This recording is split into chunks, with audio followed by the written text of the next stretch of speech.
आद निरंजन है गुर नानक,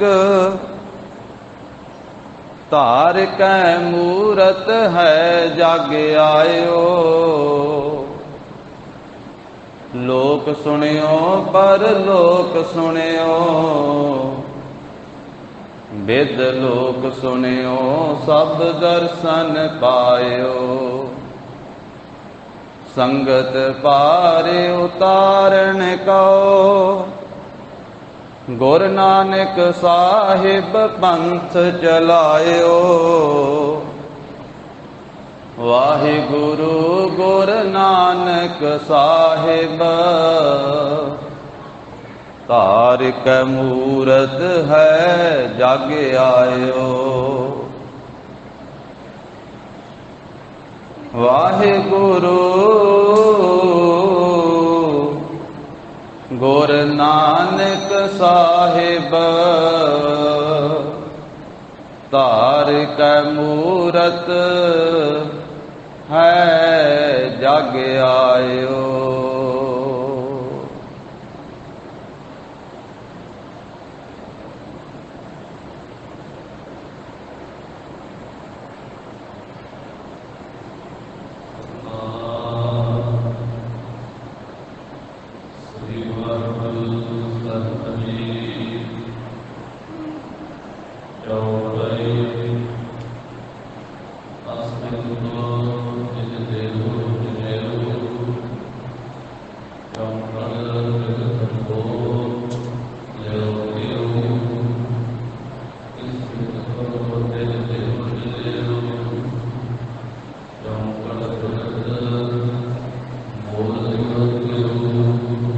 वाहिगुरु जी का खालसा,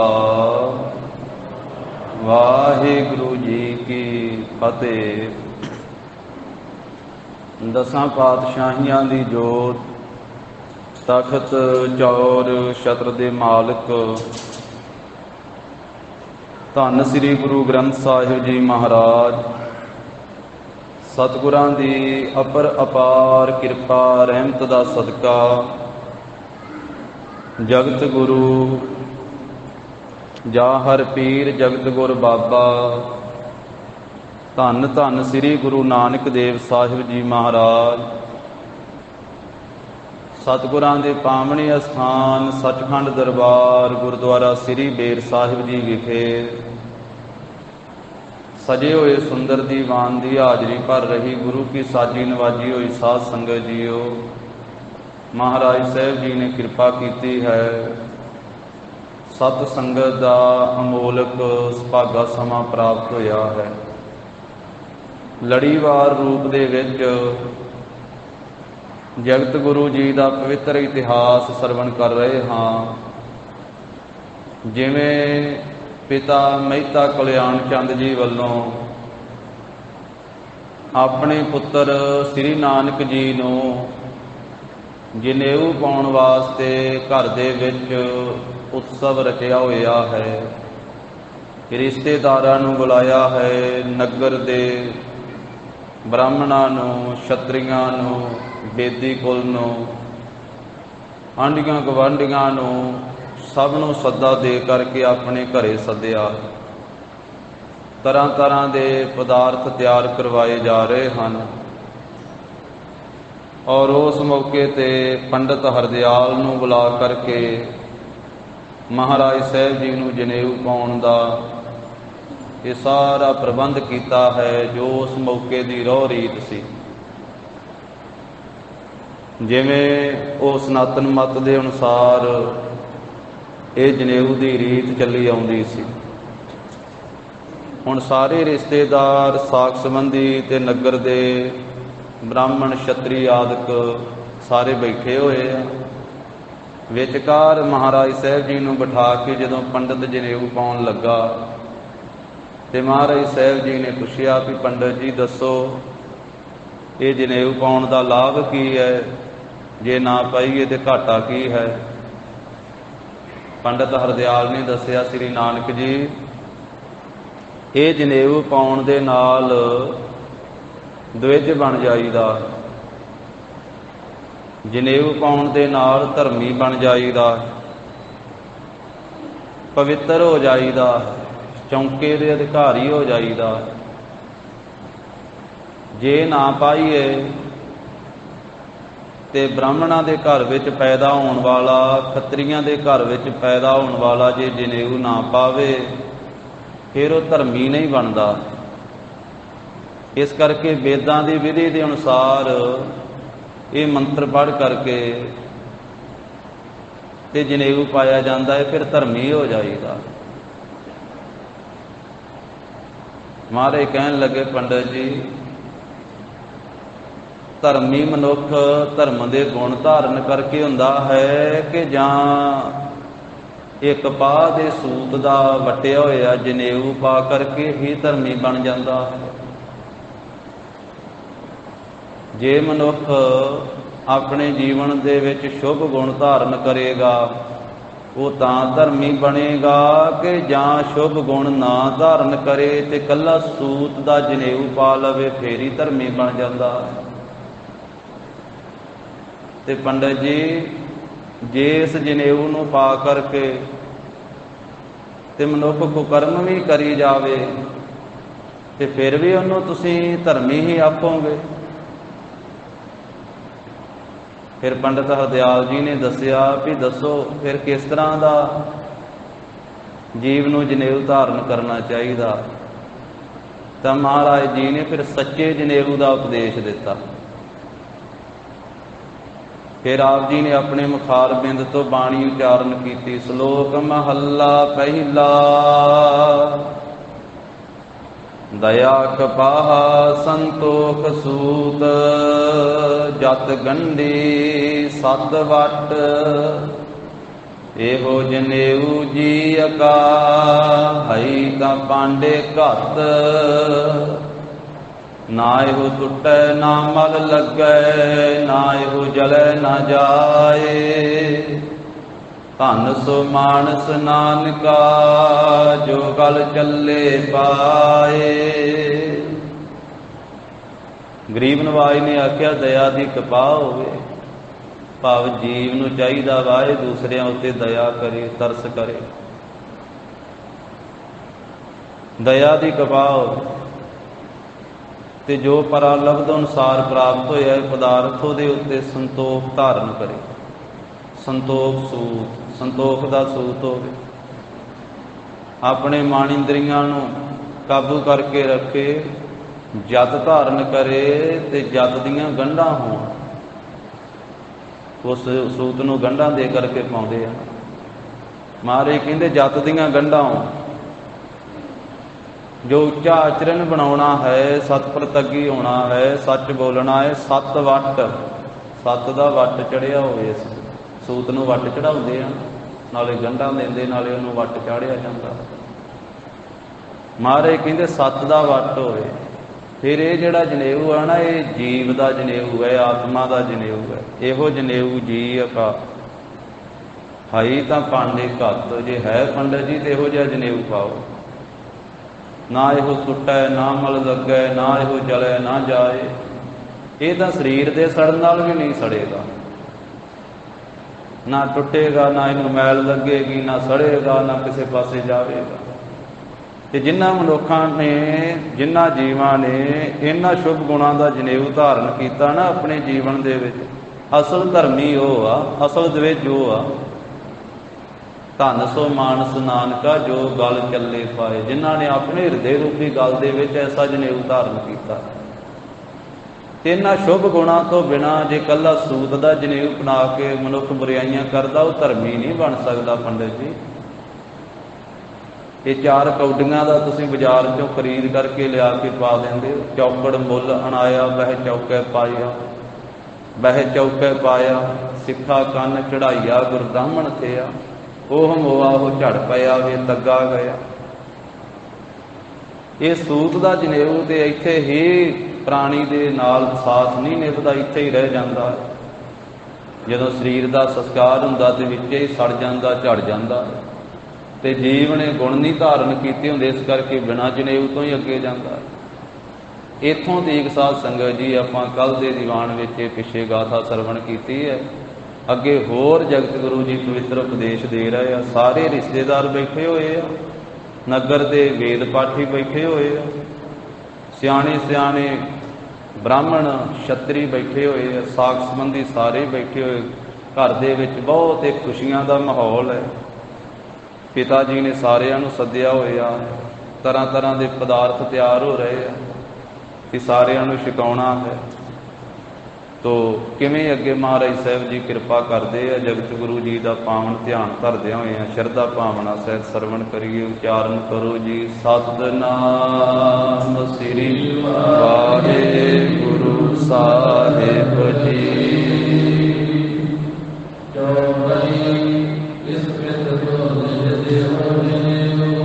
ਇਹ ਪੰਡਤ ਜੀ ਇਸ ਤਰ੍ਹਾਂ ਦਾ ਜਿਹੜਾ ਜਨੇਊ ਹੈ ਉਹ ਤੁਸੀਂ ਦੇਣਾ ਕਰੋ। ਤੁਸੀਂ ਤੇ ਜਿਹੜਾ ਜਨੇਊ ਤੁਸੀਂ ਪਾਉਂਦੇ ਹੋ ਨਾ, ਉਹ ਤੇ 4 ਕੌਡੀਆਂ ਦਾ ਵਿਕਦਾ ਹੋਇਆ ਬਾਜ਼ਾਰ ਚੋਂ ਮੁੱਲ ਲੈ ਲੈਂਦੇ ਹੋ। ਤੁਹਾਡਾ ਪਾਇਆ ਹੋਇਆ ਸੂਤ ਦਾ ਜਨੇਊ ਜਿਸ ਵੇਲੇ ਮਨੁੱਖ ਦਾ ਅੰਤਮ ਸੰਸਕਾਰ ਹੁੰਦਾ ਹੈ, ਸਰੀਰ ਦੇ ਨਾਲ ਹੀ ਅੱਗ ਦੇ ਵਿੱਚ ਉਹ ਸੜ ਜਾਂਦਾ ਹੈ। ਜਿੱਥੇ ਪ੍ਰਲੋਕ ਦੇ ਵਿੱਚ ਕੰਮ ਆਉਣਾ ਚਾਹੀਦਾ ਸੀ ਨਾ ਜਨੇਊ ਨੂੰ, ਜਿੱਥੇ ਨਿਭਣਾ ਚਾਹੀਦਾ ਸੀ ਉੱਥੇ ਨਾਲ ਨਿਭਿਆ ਨਾ ਸੂਤ ਦਾ ਜਨੇਊ। ਜਿੱਥੇ ਪ੍ਰਲੋਕ ਦੇ ਵਿੱਚ ਇਹਨੂੰ ਸਾਥ ਨਿਭਾਉਣਾ ਚਾਹੀਦਾ ਸੀ ਜਨੇਊ ਨੂੰ, ਉੱਥੇ ਨਾਲ ਨਾ ਨਿਭਿਆ। ਜਿਹੜਾ ਜਨੇਊ ਅੱਗੇ ਪ੍ਰਲੋਕ ਵਿੱਚ ਕੰਮ ਹੀ ਨਹੀਂ ਆਇਆ ਮਨੁੱਖ ਦੇ, ਉਹ ਫਿਰ ਪੰਡਤ ਜੀ ਪਾਇਆ ਹੋਇਆ ਸਿਰਫ ਜੱਗ ਨੂੰ ਵਿਖਾਉਣ ਵਾਸਤੇ ਹੀ ਪਾਇਆ ਨਾ। ਜੱਗ ਵਿਖਾਵਾ ਹੀ ਹੈ ਨਾ। ਜੇ ਅੱਗੇ ਕੰਮ ਹੀ ਨਹੀਂ ਆਇਆ, ਅੱਗੇ ਤੇ ਪੰਡਤ ਜੀ ਸ਼ੁਭ ਗੁਣਾਂ ਨੇ ਕੰਮ ਆਉਣਾ ਹੈ, ਅੱਗੇ ਤੇ ਨਾਮ ਜਪੇ ਹੋਏ ਨੇ ਕੰਮ ਆਉਣਾ। ਗਰੀਬ ਨਵਾਜ਼ ਸਤਿਗੁਰੂ ਜੀ, ਕਿਉਂਕਿ ਮਹਾਰਾਜ ਸਾਹਿਬ ਜੀ ਨੇ ਆਪ ਤਾਂ ਪਹਿਨਣਾ ਨਹੀਂ ਇਹ ਜਨੇਊ, ਪਰ ਇਹ ਨਹੀਂ ਉਹਨਾਂ ਨੂੰ ਕਹਿੰਦੇ ਵੀ ਤੁਸੀਂ ਵੀ ਲਾ ਦਿਓ, ਲਵਾਉਂਦੇ ਨਹੀਂ ਕਿਸੇ ਦਾ। ਮਹਾਰਾਜ ਨੂੰ ਪਾਉਣ ਲੱਗੇ ਸੀ ਸਤਿਗੁਰੂ ਜੀ ਨੇ ਤਾਂ ਜਨੇਊ ਦੀ ਅਸਲ ਵਿਆਖਿਆ ਕੀਤੀ ਹੈ। ਮਹਾਰਾਜ ਸਾਹਿਬ ਗਰੀਬ ਨਵਾਜ਼ ਵੀ ਅਸੀਂ ਤੇ ਪਾਉਣਾ ਨਹੀਂ ਗਾ, ਅਸੀਂ ਤਾਂ ਸ਼ੁਭ ਗੁਣਾਂ ਦਾ ਪਾਉਣਾ ਵਾ ਜਨੇਊ, ਨਾਮ ਦਾ ਜਨੇਊ ਪਾਉਣਾ। ਤੇ ਤੁਸੀਂ ਪਾਇਆ ਹੋਇਆ ਤੇ ਪੰਡਤ ਜੀ ਬਾਕੀਆਂ ਦੇ ਵੀ ਤੁਸੀਂ ਪਾਉਂਦੇ ਹੋ, ਤੇ ਸ਼ੁਭ ਗੁਣ ਧਾਰਨ ਕਰੋ ਆਪਣੇ ਜੀਵਨ ਦੇ ਵਿੱਚ। ਸ਼ੁਭ ਗੁਣਾਂ ਤੋਂ ਬਿਨਾ ਇਕੱਲਾ ਸੂਤ ਦਾ ਜਨੇਊ ਕੰਮ ਨਹੀਂ ਆਉਣਾ ਪ੍ਰਲੋਕ ਦੇ ਵਿੱਚ, ਇਹਨੇ ਨਾਲ ਜਾਣਾ ਨਹੀਂ। ਜਿਹੜੇ ਇੱਥੇ ਸ਼ੁਭ ਗੁਣ ਧਾਰਨ ਕੀਤੇ ਉਹ ਨਾਲ ਜਾਂਦੇ, ਕਿਉਂਕਿ ਚੰਗਿਆਈਆਂ ਤੇ ਬੁਰਿਆਈਆਂ ਬੰਦੇ ਦੇ ਨਾਲ ਜਾਂਦੀਆਂ। ਜਿਹੋ ਜੇ ਬੰਦਾ ਕਰਮ ਕਰਦਾ ਹੈ ਚੰਗੇ ਮਾੜੇ, ਉਹ ਫਿਰ ਅੱਗੇ ਵਾਚੇ ਜਾਂਦੇ ਆ। ਆਪਾਂ ਰੋਜ਼ ਬਾਬਾ ਜੀ ਦਾ ਬਚਨ ਪੜ੍ਹਦੇ ਹਾਂ, ਸਮਾਪਤੀ ਉਸੇ ਬਚਨ ਨਾਲ ਹੁੰਦੀ ਹੈ। ਸ਼ਲੋਕ ਉਹਦੇ 'ਚ ਪੜ੍ਹਦੇ ਹਾਂ ਆਪਾਂ, ਚੰਗਿਆਈਆਂ ਬੁਰਿਆਈਆਂ ਵਾਚੈ ਧਰਮ ਹਦੂਰ। ਇਹ ਵਾਚੀਆਂ ਜਾਂਦੀਆਂ। ਜਿਹੋ ਜਿਹੀ ਜੀਵ ਦੀ ਕਰਮੀ ਕੰਮ ਕਰਦਾ ਹੈ, ਕਰਮੀ ਆਪੋ ਆਪਣੀ ਕੇ ਨੇੜਾ ਕੇ ਦੂਰ। ਆਪਣੇ ਕੀਤੇ ਚੰਗੇ ਮਾੜੇ ਕਰਮਾਂ ਦੇ ਅਨੁਸਾਰ ਕੋਈ ਪ੍ਰਭੂ ਦੇ ਨੇੜੇ ਹੁੰਦਾ ਤੇ ਕੋਈ ਦੂਰ ਹੁੰਦਾ। ਇਸ ਕਰਕੇ ਇਹ ਸੂਤ ਵਾਲਾ ਜਨੇਊ ਜੇ ਉੱਥੇ ਪਹੁੰਚਿਆ ਹੀ ਨਾ ਤੇ ਫਿਰ ਸਿਰਫ ਜੱਗ ਵਿਖਾਵਾ ਹੀ ਹੈ ਨਾ, ਲੋਕ ਵਿਖਾਵੇ ਵਾਸਤੇ ਹੀ ਹੈ। ਪੰਡਤ ਜੀ ਮੇਰਾ ਤੇ ਸੰਸਾਰ ਨਾਲ ਕੰਮ ਕੋਈ ਨਹੀਂ ਹੈ, ਮੈਂ ਲੋਕ ਵਿਖਾਵੇ ਦਾ ਕੰਮ ਨਹੀਂ ਕਰਨਾ। ਇਹ ਬਹੁਤੀ ਗਿਣਤੀ ਵਿੱਚ ਸੰਸਾਰ ਲੋਕ ਵਿਖਾਵੇ ਦਾ ਕੰਮ ਕਰਦੇ, ਪਰ ਮੇਰਾ ਸੰਸਾਰ ਦੇ ਨਾਲ ਕੋਈ ਕੰਮ ਨਹੀਂ ਹੈ। ਮੈਂ ਸੰਸਾਰ ਦੀ ਲੱਜਾ ਕਿਉਂ ਕਰਾਂ ਆਪਣੇ ਹਿਰਦੇ ਦੇ ਵਿੱਚ? ਸੰਸਾਰ ਨਾਲ ਮੇਰਾ ਕੀ ਕੰਮ ਹੈ?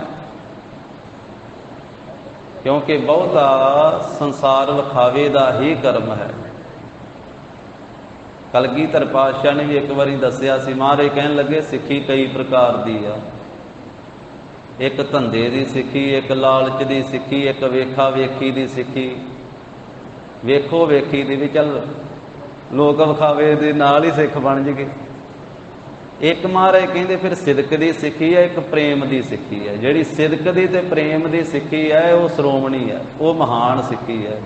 जिन्हें सिदक नाल धारण की सिक्खी, जिन्हें प्रेम नाल धारण की सिक्खी। एक वेखो वेखी भी है। संसार विच बहुते कर्म वेखो वेखी भी कीते जाते। तो सतगुरु कहन लगे भी मेरा संसार नाल कम कोई नहीं, संसार की मैं लज्जा क्यों करा।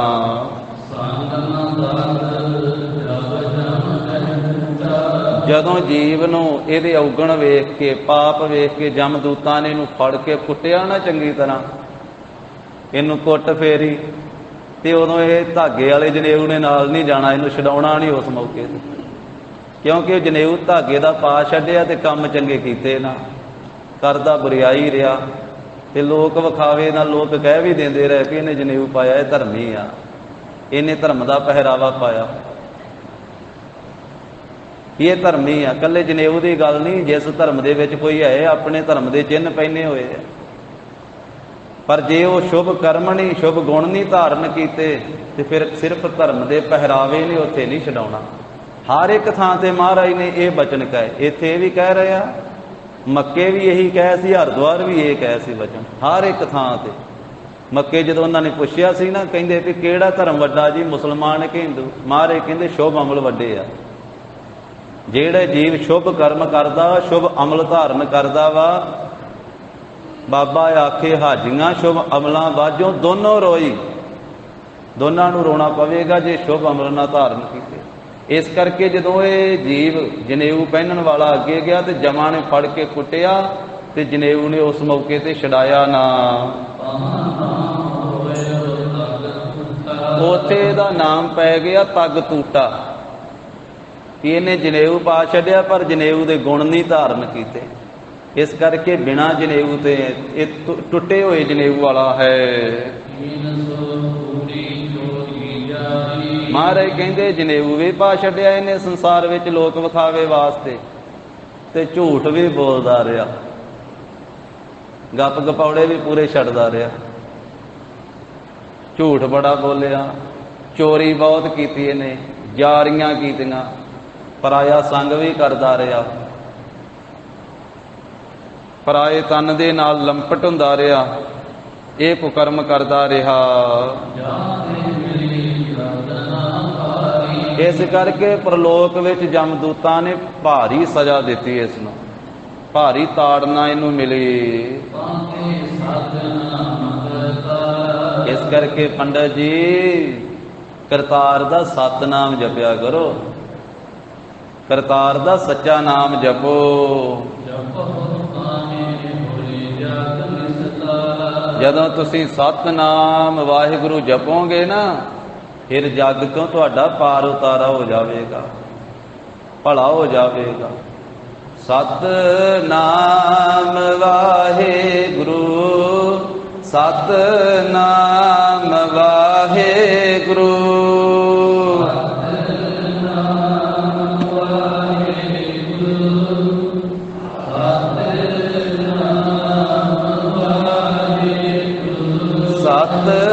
सतनाम वाहिगुरु, सतनाम वाहिगुरु,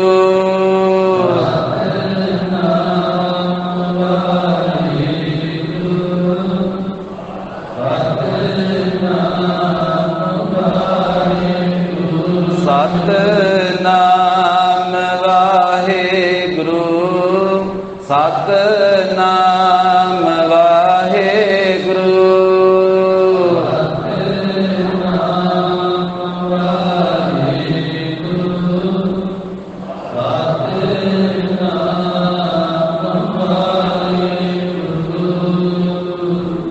जेड़ा जनेऊ पाउण आया पंडित हरदयाल उन्होंने मारे कहन रहे आख रहे हैं कि पंडित जी सतनाम जपिया करो करतार दा सच्चा नाम, इस करके संसार चो तुहाडा पार उतारा हो जाए। ते कल्ला पंडित हरदयाल नूं ही थोड़ा कह रहे, सानू भी कह रहे भी सतनाम जपिया करो भाई, तुहाडा भी भला हो जाए। ਮਹਾਰਾਜ ਸਾਹਿਬ ਜੀ ਦਾ ਉਪਦੇਸ਼ ਹਰ ਇੱਕ ਪ੍ਰਾਣੀ ਮਾਤਰ ਵਾਸਤੇ ਆ, ਸਾਰੀ ਸ੍ਰਿਸ਼ਟੀ ਵਾਸਤੇ। ਉਦੋਂ ਭਾਵੇਂ ਪੰਡਤ ਹਰਦਿਆਲ ਨੂੰ ਦੇ ਰਹੇ ਆ ਉਪਦੇਸ਼, ਤੇ ਅੱਜ ਸਾਨੂੰ ਕੱਲੇ ਕੱਲੇ ਨੂੰ ਦੇ ਰਹੇ ਆ ਕਿ ਭਾਈ ਇਹ ਸਾਰਾ ਉਪਦੇਸ਼ ਤੁਹਾਡੇ ਸਾਰਿਆਂ ਦੇ ਕੰਮ ਆਉਣ ਵਾਲਾ ਹੈ। ਪ੍ਰਥਾਏ ਸਾਖੀ ਮਹਾਂਪੁਰਖ ਬੋਲਦੇ, ਸਾਂਝੀ ਸਗਲ ਜਹਾਨ ਹੈ। ਸਾਰੇ ਜਹਾਨ ਵਾਸਤੇ ਸਾਂਝੀ ਸਿੱਖਿਆ ਹੈ ਬਾਬਾ ਜੀ ਦੀ। ਤੇ ਇਹ ਪਵਿੱਤਰ ਸ਼ਲੋਕ ਰੋਜ਼ ਗੁਰੂ ਘਰ ਵਿੱਚ ਗਾਏ ਜਾਂਦੇ। ਇਹਨਾਂ ਸ਼ਲੋਕਾਂ ਦਾ ਕੀਰਤਨ ਅੰਮ੍ਰਿਤ ਵੇਲੇ ਆਸਾ ਕੀ ਵਾਰ ਦੇ ਵਿੱਚ ਰੋਜ਼ ਹੁੰਦਾ ਹੈ, ਜੋ ਸਿੱਖਿਆ ਮਹਾਰਾਜ ਦੇ ਰਹੇ। ਕਹਿੰਦੇ ਸਤਿਨਾਮ ਕਰਤਾਰ ਦਾ ਸਿਮਰੋ, ਜਿਸ ਕਰਕੇ ਇਸ ਸੰਸਾਰ ਪ੍ਰਪੰਚ ਤੋਂ ਪਾਰ ਹੋ ਜਾਓਗੇ। ਪੰਡਤ ਜੀ ਇਹ ਸਤਿਨਾਮ ਵਾਹਿਗੁਰੂ ਦਾ ਜਾਪ ਕਰੋਗੇ, ਪ੍ਰਭੂ ਦਾ ਨਾਮ ਦੋਹਾਂ ਲੋਕਾਂ ਵਿੱਚ ਨਾਲ ਨਿਭੇਗਾ, ਇੱਥੇ ਵੀ ਤੇ ਉੱਥੇ ਵੀ। ਜਿੱਥੇ ਸ਼ੁਭ ਗੁਣ ਮਨੁੱਖ ਦੇ ਨਾਲ ਜਾਂਦੇ ਆ, ਸ਼ੁਭ ਕਰਮ ਇਹਦੇ ਨਾਲ ਜਾਂਦੇ ਆ ਦੋਹਾਂ ਲੋਕਾਂ ਵਿੱਚ, ਉੱਥੇ ਪ੍ਰਭੂ ਦਾ ਨਾਮ ਜਪਿਆ ਹੋਇਆ ਦੋਹਾਂ ਲੋਕਾਂ ਵਿੱਚ ਨਾਲ ਜਾਂਦਾ। ਸ਼ੁਭ ਕਰਮ ਅਨੇਕਾਂ ਦੱਸੇ ਮਹਾਰਾਜ ਸਾਹਿਬ ਜੀ ਨੇ, ਤੇ ਬਾਣੀ ਵਿੱਚ ਵਾਰ-ਵਾਰ ਆਖਿਆ ਮਹਾਰਾਜ ਸਾਹਿਬ ਜੀ ਨੇ ਵੀ ਬੁਰਾਈਆਂ ਛੱਡ ਤੇ ਚੰਗਿਆਈਆਂ ਗ੍ਰਹਿਣ ਕਰ, ਮਾੜੇ ਕਰਮਾਂ ਦਾ ਤਿਆਗ ਕਰ, ਚੰਗੇ ਕਰਮ ਗ੍ਰਹਿਣ ਕਰ। ਤੇ ਦੱਸਦਿਆਂ ਦੱਸਦਿਆਂ ਮਹਾਰਾਜ ਨੇ ਆਖਿਆ ਸਭ ਤੋਂ ਚੰਗਾ ਕੰਮ ਜਿਹੜਾ ਸ਼੍ਰੋਮਣੀ ਕੰਮ ਹੈ ਨਾ, ਉਹ ਸਤ ਸੰਗਤ ਵਾ, ਉਹ ਪ੍ਰਭੂ ਦਾ ਨਾਮ ਹੈ। ਸਿਰੇ ਦਾ ਕਰਮ ਜਿਹਨੂੰ ਆਖਿਆ, ਹਰ ਕੀਰਤ ਸਾਧ ਸੰਗਤ ਹੈ ਸਿਰ ਕਰਮਨ ਕੈ ਕਰਮਾ, ਕਹੋ ਨਾਨਕ ਤਿਸ ਭਇਓ ਪ੍ਰਾਪਤ, ਜਿਸ ਪੁਰਬ ਲਿਖੇਗਾ ਲਹਿਣਾ। ਇਸ ਕਰਕੇ ਇਹ ਪ੍ਰਭੂ ਦਾ ਨਾਮ ਲੋਕ ਵਿੱਚ ਵੀ ਤੇ ਪ੍ਰਲੋਕ ਵਿੱਚ ਵੀ ਨਾਲ ਰਹੇਗਾ।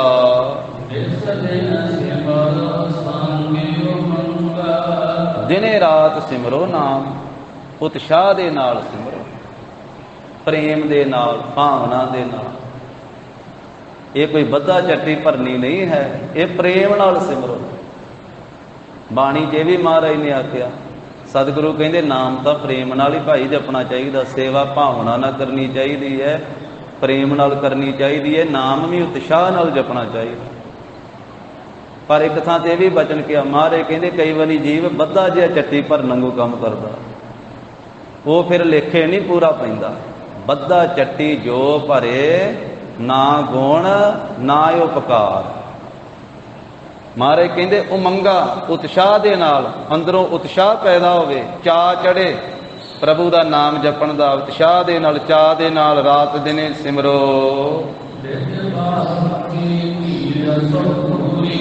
ਜਦੋਂ ਇੰਨਾ ਉਪਦੇਸ਼ ਦਿੱਤਾ ਨਾ ਜਗਤ ਗੁਰੂ ਜੀ ਨੇ, ਧੰਨ ਸ੍ਰੀ ਗੁਰੂ ਨਾਨਕ ਦੇਵ ਸਾਹਿਬ ਮਹਾਰਾਜ, ਜਿੰਨੀ ਬ੍ਰਾਹਮਣਾਂ ਦੀ ਛਤਰੀਆਂ ਦੀ ਬਹੁਤੀ ਜ਼ਿਆਦੀ ਭੀੜ ਲੱਗੀ ਹੋਈ ਸੀ ਘਰ ਦੇ ਵਿਹੜੇ ਵਿੱਚ, ਮਹਾਰਾਜ ਦੇ ਐਸੇ ਅਲੌਕਿਕ ਅਸਚਰਜ ਕਰਨ ਵਾਲੇ ਬਚਨ ਸੁਣ ਕਰਕੇ ਸਾਰਿਆਂ ਦੇ ਹਿਰਦੇ ਵਿੱਚ ਪੂਰੀ ਅਸਚਰਜਤਾਈ ਹੋ ਗਈ, ਪੂਰੇ ਹੈਰਾਨ ਹੋ ਗਏ ਸਾਰਿਆਂ ਦੇ ਹਿਰਦੇ ਵੀ ਛੋਟੀ ਜੀ ਉਮਰ ਦੇ ਵਿੱਚ ਸ੍ਰੀ ਨਾਨਕ ਜੀ ਕੈਸੇ ਅਮੋਲਕ ਬਚਨ ਸੁਣਾ ਰਹੇ, ਕੈਸੀ ਸਿੱਖਿਆ ਦੇ ਰਹੇ ਆ। ਜਿੰਨੇ ਬ੍ਰਾਹਮਣ ਬੈਠੇ ਸੀ ਵੇਦ ਪਾਠੀ ਉਹ ਵੀ ਹੈਰਾਨ ਹੋ ਗਏ, ਜਿੰਨਾ ਛਤਰੀ ਭਾਈਚਾਰਾ ਬੈਠਾ ਸੀ ਉਹ ਵੀ ਹੈਰਾਨ ਹੋ ਗਏ। ਸਾਰੇ ਹੈਰਾਨ ਹੋਏ ਪਏ, ਚੁੱਪ ਕੀਤੇ ਆ, ਪਰ ਕਿਸੇ ਦੇ ਵਿੱਚ ਵੀ ਸਮਰੱਥਾ ਨਹੀਂ ਕਿ ਬਾਬਾ ਜੀ ਦੇ ਸਾਹਮਣੇ ਕੋਈ ਉੱਤਰ ਦੇ ਸਕੇ, ਕੋਈ ਗੱਲ ਕਰ ਸਕੇ, ਕੋਈ ਗੁਰੂ ਸਾਹਿਬ ਜੀ ਦੇ ਬੋਲਾਂ ਨੂੰ ਕੱਟ ਸਕੇ। ਮਹਾਰਾਜ ਸਾਹਿਬ ਜੀ ਦੀਆਂ ਇਹਨਾਂ ਦਲੀਲਾਂ ਨੂੰ, ਇਹਨਾਂ ਵਿਚਾਰਾਂ ਨੂੰ ਕੋਈ ਰੋਕ ਸਕੇ, ਕੋਈ ਕੱਟ ਸਕੇ, ਕਿਸੇ ਦੇ ਵਿੱਚ ਐਸੀ ਸਮਰੱਥਾ ਨਹੀਂ ਹੈ। ਕਿਉਂਕਿ ਮਹਾਰਾਜ ਬੋਲ ਹੀ ਸੱਚ ਰਹੇ, ਸੱਚੇ ਬਚਨ ਕਹਿ ਰਹੇ। ਇਹਨਾਂ ਬਚਨਾਂ ਨੂੰ ਨਿਸਫਲ ਕਿਵੇਂ ਕਰਨਗੇ, ਵਿਅਰਥ ਕਿਵੇਂ ਕਹਿਣਗੇ? ਮਹਾਰਾਜ ਸੱਚੇ ਬਚਨ ਕਹਿ ਰਹੇ ਹਨ।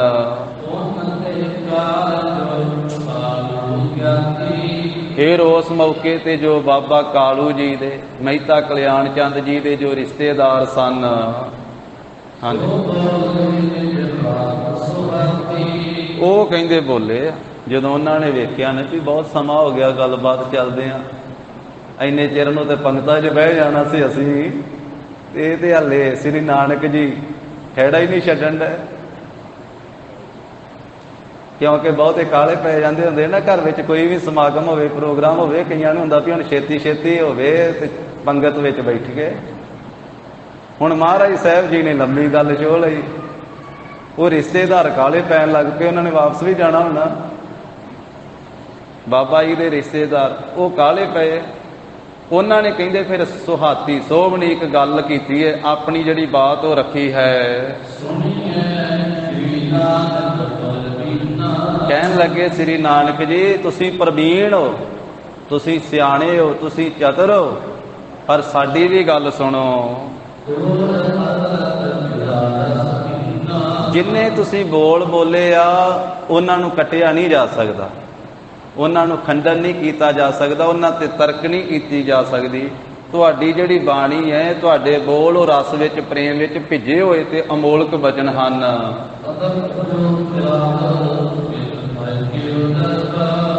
ਪਰ ਸਾਡੀ ਗੱਲ ਸੁਣੋ ਇਹ ਪੁੱਤਰ ਨਾਨਕ, ਕਿਉਂਕਿ ਮਾਮਾ ਜੀ ਵੀ ਆਏ ਹੋਣਗੇ ਉਸ ਮੌਕੇ ਤੇ। ਸਾਰੇ ਰਿਸ਼ਤੇਦਾਰਾਂ ਦਾ ਸਿਰਫ ਇੰਨਾ ਹੀ ਦਿੱਤਾ ਕਵੀ ਜੀ ਨੇ ਵੀ ਸੰਬੰਧੀ ਰਿਸ਼ਤੇਦਾਰ ਆਏ, ਨਾਂ ਨਹੀਂ ਲਿਆ ਇਕੱਲੇ ਇਕੱਲੇ ਦਾ। ਉੱਥੋਂ ਆਪਾਂ ਆਪ ਅੰਦਾਜ਼ਾ ਲਾ ਸਕਦੇ ਹਾਂ ਵੀ ਰਿਸ਼ਤੇਦਾਰੀ ਵਿੱਚੋਂ ਮਾਮਾ ਜੀ ਤੇ ਆਏ ਹੀ ਹੋਣਗੇ ਨਾ। ਮਾਮਾ ਕ੍ਰਿਸ਼ਨਾ ਜੀ ਸਨ ਮਹਾਰਾਜ, ਤੇ ਨਾਨਾ ਜੀ ਬਾਬਾ ਰਾਮਾ ਜੀ ਉਹ ਵੀ ਆਏ ਹੋਣਗੇ। ਉਹਨਾਂ ਰਿਸ਼ਤੇਦਾਰਾਂ ਨੇ, ਸਾਕ ਸੰਬੰਧੀਆਂ ਨੇ ਆਖਿਆ ਵੀ ਪੁੱਤਰ ਨਾਨਕ ਤੇਰੀ ਗੱਲ ਜਿਹੜੀ ਹੈ ਉਹ ਠੀਕ ਆ, ਪ੍ਰੇਮ ਵਿੱਚ ਭਿੱਜੀ ਹੈ ਤੇ ਸਿਆਣੇ ਬਚਨ ਵਾ, ਇਹਨਾਂ ਨੂੰ ਕੱਟਿਆ ਨਹੀਂ ਜਾ ਸਕਦਾ, ਉਲਟਾਇਆ ਨਹੀਂ ਜਾ ਸਕਦਾ। ਪਰ ਸਾਡੀ ਗੱਲ ਸੁਣ ਪੁੱਤਰ, ਤੇਰੇ ਪਿਤਾ ਨੇ ਖਰਚਾ ਵੇਖ ਕਿੰਨਾ ਕੀਤਾ, ਕਿੰਨਾ ਮੇਲ ਘਰ ਵਿੱਚ ਸੱਦਿਆ ਹੋਇਆ ਵਾ, ਕਿੰਨੇ ਨਗਰ ਵਾਲੇ ਸੱਦੇ ਆ, ਬਾਕੀ ਸਾਰੇ ਰਿਸ਼ਤੇਦਾਰ ਸੱਦੇ ਆ, ਤੇ ਕਿੰਨਾ ਕੁਝ ਘਰੇ ਰਾਸ਼ਨ ਪਾਣੀ ਤਿਆਰ, ਹਲਵਾਈ ਬਿਠਾਏ ਹੋਏ। ਜੋ ਤੁਹਾਡੇ ਪਿਤਾ ਨੇ ਇੰਨਾ ਧਨ ਖਰਚਿਆ ਹੈ, ਇਹ ਜਿੰਨਾ ਖਰਚਾ ਕੀਤਾ ਇਸੇ ਕਰਕੇ ਕੀਤਾ ਕਿ ਤੁਹਾਨੂੰ ਜਨੇਊ ਪਾਉਣਾ। ਜੇ ਹੁਣ ਤੁਸੀਂ ਜਨੇਊ ਨਾ ਪਾਓਗੇ ਤੇ ਤੁਹਾਡੇ ਪਿਤਾ ਦਾ ਕੀਤਾ ਹੋਇਆ ਖਰਚਾ ਐਵੇਂ ਜਾਵੇਗਾ, ਨਿਸਫਲ ਚਲੇ ਜਾਵੇਗਾ। ਜੇ ਤੁਸੀਂ ਇਹ ਜਨੇਊ ਨਹੀਂ ਪਹਿਨੋਗੇ ਤੇ ਸਾਰਾ ਜਿਹੜਾ ਇਹ ਉਤਸ਼ਾਹ ਵਧਿਆ ਹੋਇਆ ਹੈ ਇਹ ਨਿਸਫਲ ਹੋ ਜਾਵੇਗਾ, ਸਾਰਾ ਖਰਚਾ ਜਿਹੜਾ ਕੀਤਾ ਹੋਇਆ ਅਜਾਈਂ ਚਲੇ ਜਾਵੇਗਾ। ਜੋ ਤੁਹਾਡੇ ਪਿਤਾ ਜੀ ਨੇ ਜਿੰਨੀ ਇਹ ਸਮੱਗਰੀ ਇਕੱਠੀ ਕੀਤੀ, ਜਿੰਨੇ ਸਮਾਜ ਨੂੰ ਇਕੱਠਾ ਕੀਤਾ ਹੈ, ਵੇਖੋ ਨਗਰ ਦੇ ਕਿੰਨੇ ਪੰਡਤ ਸਿਆਣੇ ਸਿਆਣੇ ਬ੍ਰਾਹਮਣ ਤੁਹਾਡੇ ਘਰ ਵਿੱਚ ਆਏ ਆ, ਕਿੰਨੇ ਖੱਤਰੀ ਤੁਹਾਡੇ ਘਰ ਵਿੱਚ ਆਏ ਹੋਏ ਹਨ, ਤੇ ਤੁਸੀਂ ਸ੍ਰੀ ਨਾਨਕ ਜੀ ਜਨੇਊ ਪਹਿਨ ਲਓ ਤਾਂ ਸਾਰੇ ਹੀ ਪਹਿਨਦੇ ਆ, ਤੁਸੀਂ ਵੀ ਪਹਿਨ ਲਓ। ਜਗਤ ਦੇ ਵਿੱਚ ਸੋਭ ਨਹੀਂ ਕੋਈ ਦਾ ਜਨੇਊ ਪਹਿਨਣ ਦੇ ਨਾਲ।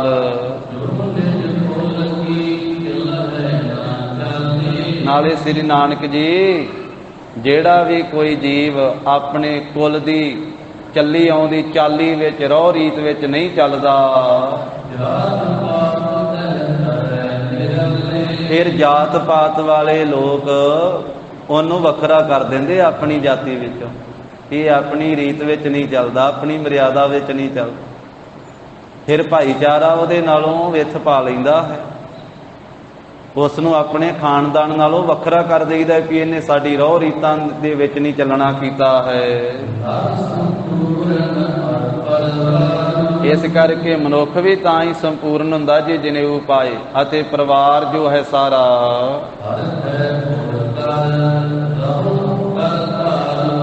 ਜੇ ਤੁਸੀਂ ਇਹਨੂੰ ਪਹਿਨ ਲਓਗੇ ਨਾਲ, ਇਹਦੇ ਨਾਲ ਹੀ ਤੁਸੀਂ ਸੰਪੂਰਨ ਹੋਵੋਗੇ। ਜਨੇਊ ਪਹਿਨਣ ਦੇ ਨਾਲ ਹੀ ਰਿਸ਼ਤੇਦਾਰ ਕਹਿੰਦੇ ਨਾਲੇ ਤੁਸੀਂ ਜਨੇਊ ਪਹਿਨ ਲਓਗੇ ਤੇ ਤੁਹਾਡੇ ਪਹਿਨਣ ਕਰਕੇ ਤੁਹਾਡੇ ਪਰਿਵਾਰ ਸਾਰੇ ਨੇ ਖੁਸ਼ ਹੋ ਜਾਣਾ। ਹੁਣ ਤੁਹਾਡਾ ਪਰਿਵਾਰ ਸਾਰਾ ਨਿਰਾਸ਼ ਹੋ ਰਿਹਾ ਕਿ ਤੁਸੀਂ ਪਹਿਨਣ ਕਿਉਂ ਨਹੀਂ ਦਿਓ, ਕਿਉਂ ਨਹੀਂ ਆਪਣੇ ਗੱਲ ਪਹਿਨਦੇ ਹੋ। ਇਸ ਕਰਕੇ ਸਾਰਾ ਪਰਿਵਾਰ ਉਦਾਸ ਹੈ। ਤੁਹਾਡਾ ਪਰਿਵਾਰ ਵੀ ਹਿਰਦੇ ਵਿੱਚ ਪ੍ਰਸੰਨ ਹੋ ਜਾਵੇਗਾ ਜਦੋਂ ਤੁਸੀਂ ਜਨੇਊ ਪਹਿਨ ਲਓਗੇ। ਨਹੀਂ ਤਾਂ ਜਿੰਨਾ ਸਾਰਿਆਂ ਦੇ ਮਨ ਵਿੱਚ ਉਤਸ਼ਾਹ ਵਧਿਆ ਸੀ ਨਾ, ਅਸੀਂ ਤੇ ਸਾਰੇ ਖੁਸ਼ੀ ਨਾਲ ਆਏ ਸੀ ਵੀ ਤੁਸੀਂ ਜਨੇਊ ਪਹਿਨਣਾ, ਕਿ ਤੁਸੀਂ ਪਾ ਹੀ ਨਹੀਂ ਰਹੇ ਹੋ। ਨਹੀਂ ਤਾਂ ਜਿੰਨਾ ਇਹ ਖੁਸ਼ੀ ਵਧੀ ਹੋਈ ਹੈ, ਹੁਲਾਸ ਵਧਿਆ ਹੋਇਆ ਘਰ ਵਿੱਚ, ਇਹ ਸਾਰਾ ਹੀ ਹੁਲਾਸ ਖੁਸ਼ੀ ਮਿਟ ਜਾਵੇਗੀ, ਸਾਰਿਆਂ ਦਾ ਮਨ ਉਦਾਸ ਹੋ ਜਾਵੇਗਾ। ਇੱਕ ਵਾਰੀ ਸਾਡੀ ਬੇਨਤੀ ਮੰਨ ਲਓ, ਇੱਕ ਵਾਰੀ ਪਾ ਲਓ ਗੱਲ ਦੇ ਵਿੱਚ, ਇੱਕ ਵਾਰੀ ਆਪਣੇ ਗਲ ਵਿੱਚ ਪਾ ਲਓ, ਫਿਰ ਲੰਗਰ ਪਾਣੀ ਵਰਤ ਜਾਵੇ, ਸਾਰੇ ਖੁਸ਼ੀ ਦੇ ਨਾਲ ਵਧਾਈਆਂ ਦੇ ਲੈਣ। ਉਸ ਤੋਂ ਬਾਅਦ ਜਿਵੇਂ ਤੁਹਾਡੀ ਇੱਛਾ ਹੋਈ ਉਸ ਤਰ੍ਹਾਂ ਕਰ ਲਿਓ। ਉਹਨਾਂ ਰਿਸ਼ਤੇਦਾਰਾਂ ਦਾ ਭਾਵ ਇਹ ਸੀ ਵੀ ਇੱਕ ਵਾਰੀ ਪਾ ਲਓ ਤੇ ਚਲੋ ਜਿਹੜਾ ਪ੍ਰੋਗਰਾਮ ਰੱਖਿਆ ਵਾ ਵੀ ਹੋ ਜਾਊਗਾ ਵੀ ਚਲੋ ਜੀ ਜਨੇਊ ਪਾ ਲਿਆ, ਜਨੇਊ ਪਾ ਲਿਆ। ਤੇ ਬਾਅਦ ਵਿੱਚ ਜਿਵੇਂ ਤੁਹਾਡੀ ਇੱਛਾ ਹੋਈ ਉਵੇਂ ਕਰਿਓ। ਸਿੱਧਾ ਤੇ ਆਖਿਆ ਨਹੀਂ ਵੀ ਬਾਅਦ ਚ ਲਾ ਦਿਓ, ਕਹਿੰਦੇ ਜਿਵੇਂ ਇੱਛਾ ਹੋਈ ਉਂਝ ਕਰ ਲਿਓ, ਵੀ ਬਾਅਦ ਵਿੱਚ ਲਾ ਕੇ ਰੱਖ ਦਿਓ। ਧਾਗਾ ਹੀ ਹੈ ਇੱਕ ਜਨੇਊ, ਉਹ ਕਿਹੜਾ ਵੀ ਲਾਉਣਾ ਬੜਾ ਔਖਾ ਹੈ। ਤੋ ਇਸ ਕਰਕੇ ਕਹਿਣ ਲੱਗੇ ਵੀ ਇੱਕ ਵਾਰੀ ਸਾਡੀ ਬੇਨਤੀ ਮੰਨ ਕੇ ਤੁਸੀਂ ਪਾ ਲਓ, ਫਿਰ ਜਿਵੇਂ ਤੁਹਾਡੀ ਇੱਛਾ ਹੋਈ ਉਵੇਂ ਕਰ ਲਿਓ।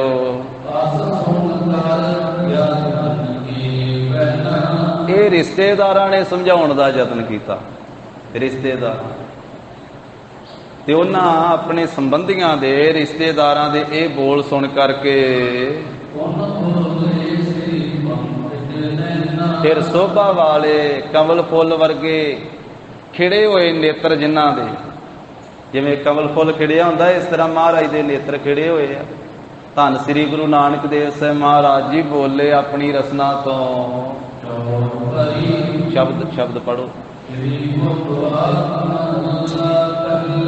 ਮਹਾਰਾਜ ਸਾਹਿਬ ਜੀ ਨੇ ਆਪਣੇ ਮੁਖ ਤੋਂ ਫਿਰ ਇਹ ਬਚਨ ਬੋਲਿਆ, ਸ੍ਰੀ ਮੁਖਵਾਰ ਮਹੱਲਾ ਪਹਿਲਾ। ਪਹਿਲੇ ਪਾਤਸ਼ਾਹ ਧੰਨ ਸ੍ਰੀ ਗੁਰੂ ਨਾਨਕ ਦੇਵ ਸਾਹਿਬ ਜੀ ਬੋਲ ਰਹੇ ਹਨ। ਮਹਾਰਾਜ ਕਹਿੰਦੇ ਵੀ ਜਿਹੜਾ ਜਨੇਊ ਇਹ ਪਾਇਆ ਜਾਂਦਾ ਵਾ, ਇਹ ਪਾ ਕੇ ਬੰਦਾ ਕੁਝ ਕਰਦਾ,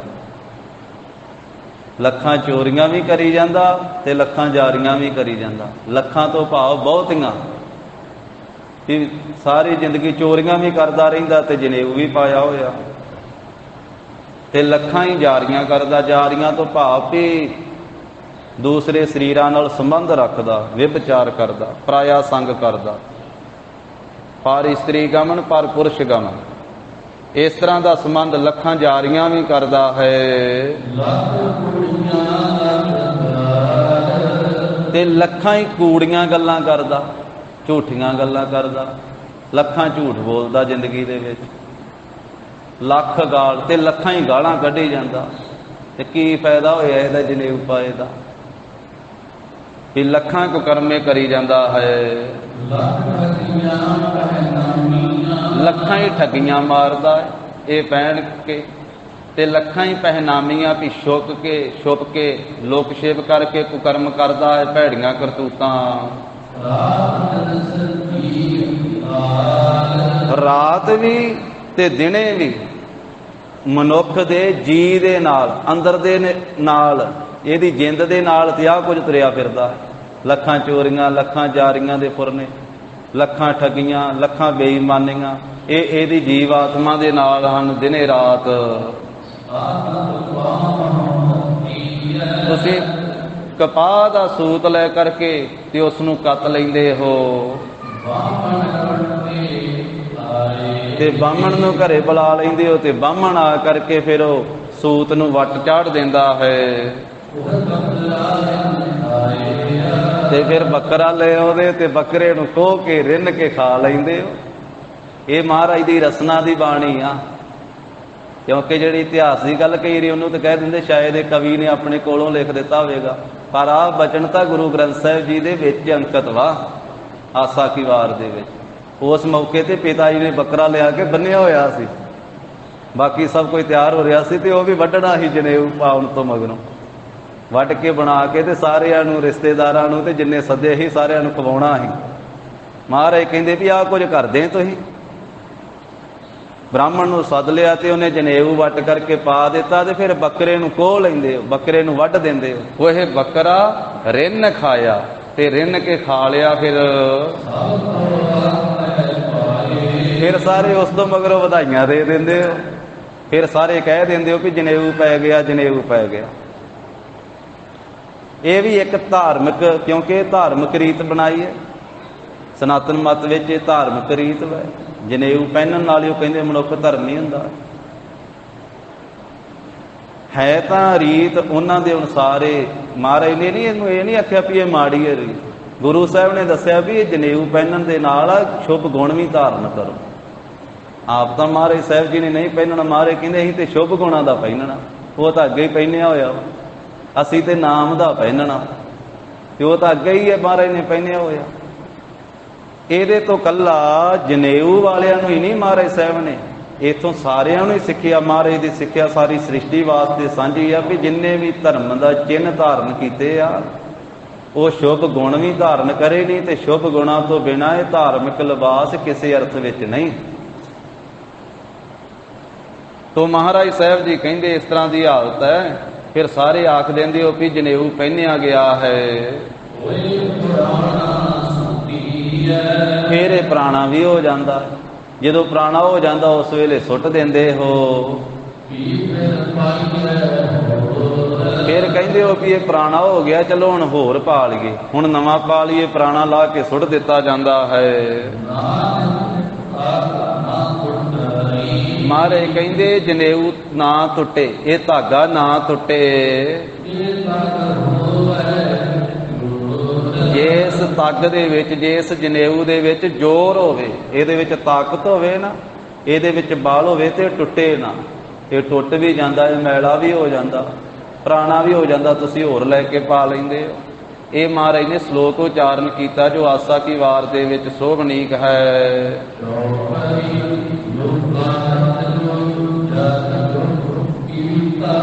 ਮਹਾਰਾਜ ਸਾਹਿਬ ਜੀ ਨੇ ਆਪਣੇ ਰਿਸ਼ਤੇਦਾਰਾਂ ਨੂੰ ਸਿੱਖਿਆ ਦਿੰਦਿਆਂ ਹੋਇਆਂ ਆਖਿਆ, ਉਹਨਾਂ ਨੇ ਆਖਿਆ ਨਾ ਵੀ ਇੱਕ ਵਾਰੀ ਪਾ ਲਓ ਤੇ ਫਿਰ ਭਾਵੇਂ ਲਾ ਦਿਓ।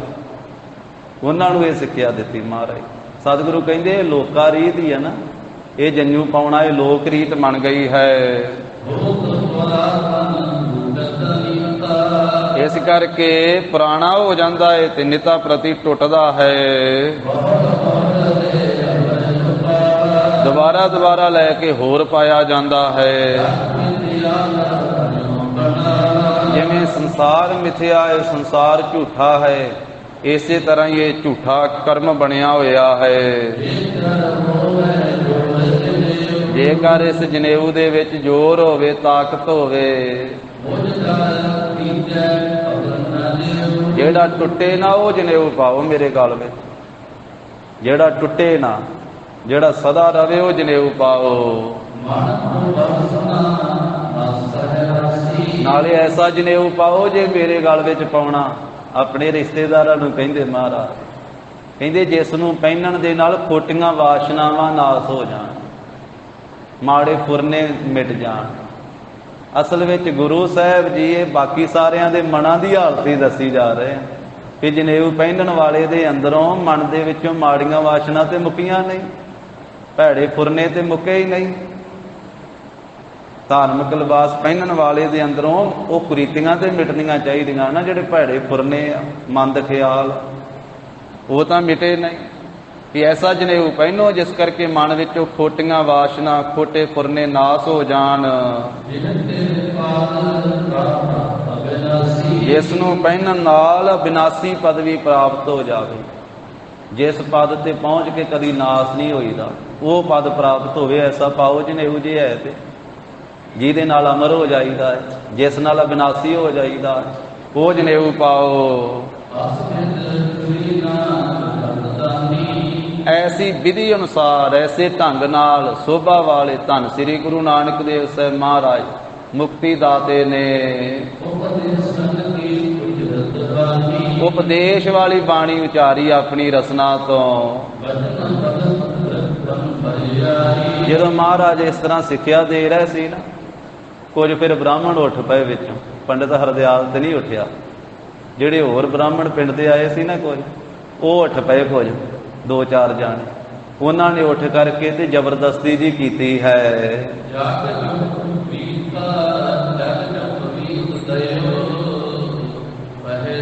ਉਹਨਾਂ ਨੇ ਆ ਕੇ ਨਾ, ਮਹਾਰਾਜ ਤੇ ਇਸ ਤਰ੍ਹਾਂ ਬਚਨ ਕਹਿ ਰਹੇ ਸੀ, ਤੇ ਆ ਕੇ ਮਹਾਰਾਜ ਦੇ ਗਲ ਦੇ ਵਿੱਚ ਜਨੇਊ ਜਿਹਾ ਪਾ ਦਿੱਤਾ। ਹੁਣ ਇਸ ਤਰ੍ਹਾਂ ਪਾਉਣ ਨਾਲ ਕੋਈ ਪਹਿਨਿਆ ਥੋੜਾ ਗਿਆ। ਮਹਾਰਾਜ ਸਾਹਿਬ ਤਾਂ ਸਿੱਖਿਆ ਦੇ ਰਹੇ, ਉਹਨਾਂ ਕਿਹਾ ਵੀ ਇਹ ਗੱਲਾਂ ਬਾਤਾਂ ਦਾ ਨਹੀਂ ਕੰਮ ਰੋਕਾਉਣਾ, ਚਲੋ ਆਪਾਂ ਉੱਠ ਕੇ ਆਪ ਹੀ ਗਲ 'ਚ ਪਾ ਦਿੰਦੇ। ਉਹਨਾਂ ਨੇ, ਪੰਡਤਾਂ ਨੇ, 2 ਕੁ ਜਣਿਆਂ ਨੇ ਉੱਠ ਕੇ ਆ ਕੇ ਮਹਾਰਾਜ ਦੇ ਗਲ ਵਿੱਚ ਪਾ ਦਿੱਤਾ, ਤੇ ਗੁਰੂ ਸਾਹਿਬ ਨੇ ਫੇਰ ਲਾ ਕੇ ਪਾਸੇ ਰੱਖ ਦਿੱਤਾ। ਉਹਨਾਂ ਕਿਹਾ ਵੀ ਕੰਮ ਨਹੀਂ ਨਿਬੜਨ ਦਿਆ, ਕਿੰਨੇ ਚਿਰ ਦੀ ਗੱਲ ਚੱਲਣ ਡਈ ਆ, ਵੀ ਕੰਮ ਨਿਬੇੜ ਗਏ। ਇਸ ਕਰਕੇ ਉਹ ਨਗਰ ਦੇ ਬ੍ਰਾਹਮਣ ਉੱਠ ਕਰਕੇ ਉਹਨਾਂ ਨੇ ਆ ਕੇ ਤੇ ਛੇਤੀ ਕੀਤੀ, ਕਾਹਲੀ ਕੀਤੀ। ਉਹ ਪਾ ਕੇ ਤੇ ਇਸ ਤਰ੍ਹਾਂ ਪਾਸੇ ਹੋ ਗਏ। ਮਹਾਰਾਜ ਨੇ ਲਾ ਦਿੱਤਾ ਬਾਅਦ ਵਿੱਚ। ਤੋ ਇਸ ਤਰ੍ਹਾਂ ਫਿਰ ਉਸ ਮੌਕੇ ਤੇ ਸੁੱਖਾਂ ਦੇ ਘਰ, ਸੁੱਖਾਂ ਦੇ ਸਦਨ ਸਤਿਗੁਰੂ ਜੀ ਚੁੱਪ ਹੋ ਗਏ, ਕਿਉਂਕਿ ਮਹਾਰਾਜ ਨੇ ਸਭ ਦਾ ਪਖੰਡ ਜਿਹੜਾ ਸੀ ਉਹ ਕੱਟ ਕੇ ਰੱਖ ਦਿੱਤਾ। ਬ੍ਰਾਹਮਣਾਂ ਦਾ ਜਿੰਨਾ ਪਖੰਡ ਸੀ ਉਹ ਐ ਉਧੇੜ ਕੇ ਪਰਦੇ ਰੱਖ ਦਿੱਤੇ ਵੀ ਬੰਦਾ ਜਨੇਊ ਪਾ ਕੇ ਵੀ ਆਹ ਕੁਝ ਕਰਦਾ ਫਿਰਦਾ। ਹੁਣ ਇੰਨੀਆਂ ਗੱਲਾਂ ਹਜਮ ਕਰਨੀਆਂ ਕਿਤੇ ਸੌਖੀਆਂ ਹੀ ਆ ਕਿ ਸਤਿਗੁਰੂ ਸਾਹਿਬ ਜੀ ਨੇ ਜਿਹੜੀ ਸੱਚਾਈ ਆ ਉਹਨੂੰ ਸੁਣਨਾ, ਸੱਚਾਈ ਨੂੰ ਫਿਰ ਜਰਨਾ, ਹਜਮ ਕਰਨਾ ਬੜਾ ਔਖਾ, ਬਹੁਤ ਔਖਾ। ਪਹਿਲੀ ਗੱਲ ਤੇ ਸੱਚ ਬੋਲਣਾ ਔਖਾ, ਬੋਲਣਾ ਵੀ ਔਖਾ ਤੇ ਫਿਰ ਸੁਣਨਾ ਵੀ ਔਖਾ, ਸੁਣਨ ਤੋਂ ਬਾਅਦ ਉਹਨੂੰ ਹਜਮ ਕਰਨਾ ਉਦੋਂ ਵੀ ਔਖਾ। ਪਰ ਇਹ ਧੰਨ ਸ੍ਰੀ ਗੁਰੂ ਨਾਨਕ ਦੇਵ ਸਾਹਿਬ ਮਹਾਰਾਜ ਜੀ ਹੈ ਨਾ ਜੋ ਇੰਨੇ ਬਚਨ ਕਹਿ ਸਕਦੇ। ਗਰੀਬ ਨਵਾਜ ਸਤਿਗੁਰੂ ਜੀ ਦੀ ਹੀ ਮਹਿਮਾ ਹੈ। ਫਿਰ ਮਹਾਰਾਜ ਨੇ ਜਾਣਿਆ ਵੀ ਹੁਣ ਹਿਲ ਜੁਲ ਜੀ ਹੋਣ ਲੱਗ ਪਈ ਆ ਤੇ ਹੁਣ ਉਪਦੇਸ਼ ਉਹਨਾਂ ਚਿਰ ਹੀ ਦਿੱਤਾ ਜਾ ਸਕਦਾ ਜਿੰਨਾ ਚਿਰ ਕੋਈ ਪ੍ਰੇਮ ਨਾ ਸੁਣੇ। ਹੁਣ ਤੇ ਕਾਹਲੇ ਪੈਣ ਲੱਗ ਪਏ ਸਾਰੇ। ਇਸ ਕਰਕੇ ਮਹਾਰਾਜ ਸਾਹਿਬ ਜੀ ਨੇ ਆਪਣੀ ਰਸਨਾ ਤੋਂ ਵੀ ਫਰਮਾਇਆ ਵਾ ਵੀ ਬੇਸਮਝ ਨੂੰ ਸਿੱਖਿਆ ਵੀ ਉਹਨੂੰ ਹੀ ਦਿੱਤੀ ਜਾ ਸਕਦੀ ਜਿਹੜਾ ਸਿੱਖਿਆ ਲੈਣ ਦਾ ਅਧਿਕਾਰੀ ਹੋਵੇ। ਗੁਣ ਵੀ ਉਹਨੂੰ ਦਿੱਤਾ ਜਾ ਸਕਦਾ ਜਿਹੜਾ ਗੁਣ ਦਾ ਗਾਹਕ ਹੋਵੇ। ਧੱਕੇ ਨਾਲ ਨਹੀਂ ਕਿਸੇ ਨੂੰ ਕੁਝ ਦਿੱਤਾ ਜਾ ਸਕਦਾ।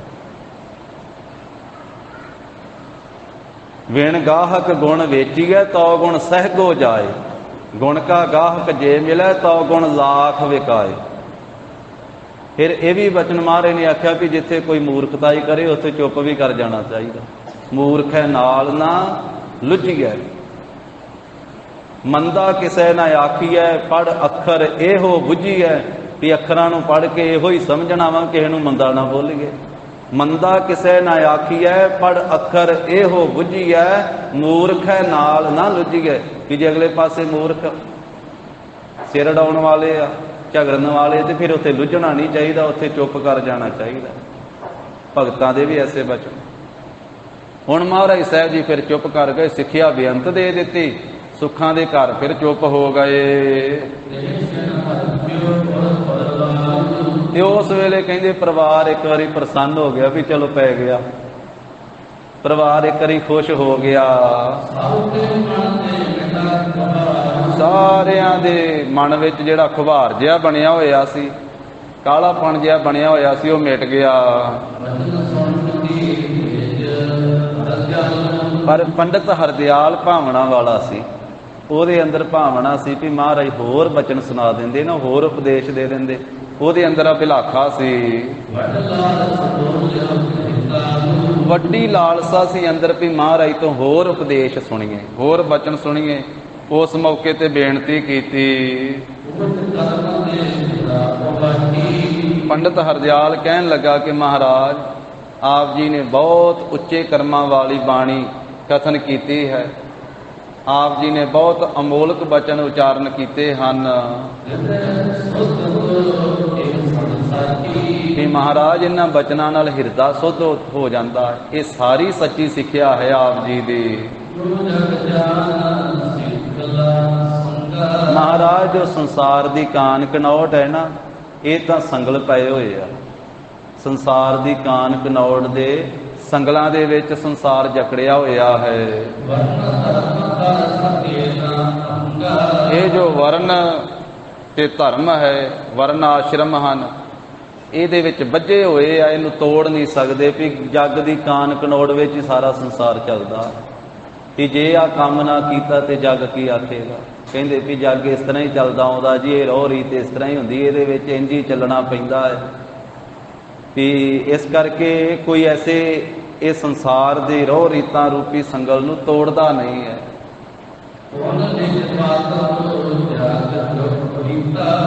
ਇਹ ਮਹਾਰਾਜ ਸਾਹਿਬ ਆਪ ਜੀ ਦੇ ਜੋ ਬਚਨ ਵਾ, ਇਹ ਸੰਸਾਰ ਦੇ ਕਾਨ ਕਨੌੜ ਦੇ ਸੰਗਲਾਂ ਨੂੰ ਤੋੜਨ ਵਾਲੇ। ਫਿਰ ਜੋ ਨਿਜ ਮਤ ਕੋ, ਫਿਰ ਮਹਾਰਾਜ ਜੋ ਆਪ ਜੀ ਦਾ ਮਤ ਦਾ ਜਨੇਊ ਹੈ, ਆਪ ਜੀ ਨੇ ਪਿੱਛੇ ਵੀ ਉਚਾਰਨ ਕੀਤੇ ਬਚਨ। ਤੇ ਮਹਾਰਾਜ ਹੋਰ ਦੱਸੋ ਤੁਹਾਡੇ ਮਤ ਦਾ ਜਨੇਊ ਕਿਹੜਾ ਹੈ? ਇਹ ਜਿਹੜਾ ਜਨੇਊ ਇਹ ਤਾਂ ਪਿਛਲੇ ਸਮੇਂ ਤੋਂ ਮਹਾਰਾਜ ਸੰਸਾਰ ਦੀ ਰੋਹ ਰੀਤ ਬਣੀ ਸਨਾਤਨ ਮੱਤ ਵਿੱਚ ਪਹਿਨਿਆ ਜਾਂਦਾ। ਤੇ ਤੁਸੀਂ ਮਹਾਰਾਜ ਜਿਵੇਂ ਪਹਿਲਾਂ ਵੀ ਦੱਸਿਆ ਇਹ ਸ਼ੁਭ ਗੁਣਾਂ ਦਾ ਜਨੇਊ, ਹੋਰ ਕਿਰਪਾ ਕਰਕੇ ਦੱਸੋ ਤੁਹਾਡੇ ਮੱਤ ਵਿੱਚ ਕਿਹੜਾ ਸ਼ੁਭ ਜਨੇਊ ਹੈ? ਮਹਾਰਾਜ ਮੇਰੀ ਬੇਨਤੀ ਮੰਨ ਕੇ ਇੱਕ ਵਾਰੀ ਦੱਸ ਦਿਓ, ਫੇਰ ਸਾਰੇ ਜਿੰਨੇ ਬ੍ਰਾਹਮਣ ਜਿੰਨੇ ਛਤਰੀ ਸਾਰੇ ਸੁਣ ਲੈਣ, ਤੁਹਾਡੇ ਰਿਸ਼ਤੇਦਾਰ ਵੀ ਆਏ ਹੋਏ ਸੁਣ ਲੈਣ, ਤੇ ਆਪ ਕਿਰਪਾ ਕਰਕੇ ਪਵਿੱਤਰ ਜਨੇਊ ਦੱਸ ਦਿਓ। ਜਿਹੜਾ ਜਨੇਊ ਟੁੱਟਦਾ ਨਹੀਂ ਹੈ, ਜਿਹੜਾ ਜਨੇਊ ਜੀਵ ਦੇ ਨਾਲ ਸਦਾ ਰਹਿੰਦਾ, ਲੋਕ ਵਿੱਚ ਵੀ ਤੇ ਪਰਲੋਕ ਵਿੱਚ ਵੀ, ਕਿਰਪਾ ਕਰਕੇ ਉਹ ਦੱਸ ਦਿਓ। ਪੰਡਤ ਹਰਦਿਆਲ ਦੀ ਇਹ ਬੇਨਤੀ ਸੁਣ ਕਰਕੇ ਕਮਲ ਫੁੱਲ ਵਾਲੇ ਨੇਤਰਾਂ ਵਾਲੇ ਸਤਿਗੁਰੂ ਜੀ ਫਿਰ ਬੰਧਨਾਂ ਨੂੰ ਕੱਟਣ ਵਾਲੀ ਬਾਣੀ ਬੋਲੇ। ਆਪਣੀ ਰਸਨਾ ਤੋਂ ਇੱਕ ਸ਼ਲੋਕ ਹੋਰ ਉਚਾਰਨ ਕੀਤਾ। ਸੁਭਾਏਮਾਨ ਗੁਰੂ ਜੀ ਦੇ ਕੰਠ ਦਾ ਬਚਨ ਹੈ, ਮੁਖ ਦਾ ਬਚਨ ਹੈ। ਪਹਿਲੇ ਪਾਤਸ਼ਾਹ ਜੀ ਉਚਾਰਨ ਕਰਦੇ ਹਨ। ਮਹਾਰਾਜ ਕਹਿੰਦੇ ਪੰਡਤ ਜੀ ਸਾਡਾ ਜਨੇਊ ਤੇ ਆ ਵਾ, ਪਰਮੇਸ਼ਰ ਦੇ ਨਾਮ ਦਾ ਮੰਨਣ ਕਰੀਏ, ਨਾਮ ਨੂੰ ਮੰਨੀਏ, ਨਾਮ ਨੂੰ ਜਪੀਏ, ਨਾਮ ਨੂੰ ਸੁਣੀਏ, ਨਾਮ ਨੂੰ ਹਿਰਦੇ ਵਸਾਈਏ। ਨਾਮ ਨੂੰ ਜਿਹੜਾ ਮੰਨਣਾ ਹੈ ਨਾ, ਇਹ ਕਪਾਹ ਉਗਣੀ ਹੈ, ਇਹ ਕਪਾਹ ਦੇ ਪੱਤੇ ਲੱਗਣੇ ਆ, ਪੱਤ ਉਪਜੈ। ਇਹ ਪੱਤੇ ਜਿਹੜੇ ਆ ਪੈਦਾ ਹੋਣੇ ਕਪਾਹ ਦੇ, ਉਹਦੇ ਵਿੱਚੋਂ ਹੀ ਫਿਰ ਇਹ ਜਿਹੜੀ ਪਰਮੇਸ਼ਰ ਦੀ ਸਿਫਤ ਸਲਾਹ ਕਰਨੀ ਹੈ ਨਾ, ਇਹ ਸੱਚਾ ਸੂਤ ਨਿਕਲਣਾ ਹੈ। ਇਹ ਸੱਚਾ ਸਰੂਤ ਹੈ ਵਾਹਿਗੁਰੂ ਦੀ ਸਿਫਤ ਸਲਾਹ ਦਾ। ਐਸਾ ਜਨੇਊ ਪਾਈਏ ਸਤ ਸੰਗਤ ਰੂਪੀ ਦਰਗਾਹ ਦੇ ਅੰਦਰ ਆ ਕਰਕੇ, ਸਤ ਸੰਗਤ ਰੂਪੀ ਦਰਗਾਹ ਵਿੱਚ ਆ ਕੇ ਨਾਮ ਨੂੰ ਮੰਨੀਏ, ਨਾਮ ਜਪੀਏ ਤੇ ਵਾਹਿਗੁਰੂ ਜੀ ਦੀ ਸਿਫਤ ਸਲਾਹ ਕਰੀਏ। ਇਹ ਜਨੇਊ ਸੱਚਾ ਹੈ, ਇਹ ਪੂਤ ਕਹੀਏ ਪਵਿੱਤਰ ਜਨੇਊ ਹੈ। ਨਾਮ ਦਾ ਜੋ ਮੰਨਣਾ ਹੈ ਤੇ ਵਾਹਿਗੁਰੂ ਦੀ ਸਿਫਤ ਕਰਨੀ ਹੈ, ਇਹ ਸੱਚਾ ਜਨੇਊ। ਇਹ ਫਿਰ ਟੁੱਟਦਾ ਨਹੀਂ, ਜੀਵ ਦੇ ਨਾਲ ਲੋਕ ਪਰਲੋਕ ਵਿੱਚ ਨਾਲ ਨਿਭਦਾ ਹੈ। ਫਿਰ ਸੱਚੀ ਪੱਤ ਇੱਜ਼ਤ ਪੈਦਾ ਹੁੰਦੀ ਹੈ। ਨਾਏ ਮੰਨੇ ਪੱਤ ਉਪਜੇ, ਫਿਰ ਪੱਤ ਇੱਜ਼ਤ ਪੈਦਾ ਹੁੰਦੀ ਹੈ। ਸੱਚੀ ਪੱਤ ਪ੍ਰਤਿਸ਼ਠਾ ਲੋਕ ਪਰਲੋਕ ਵਿੱਚ ਹੁੰਦੀ ਹੈ।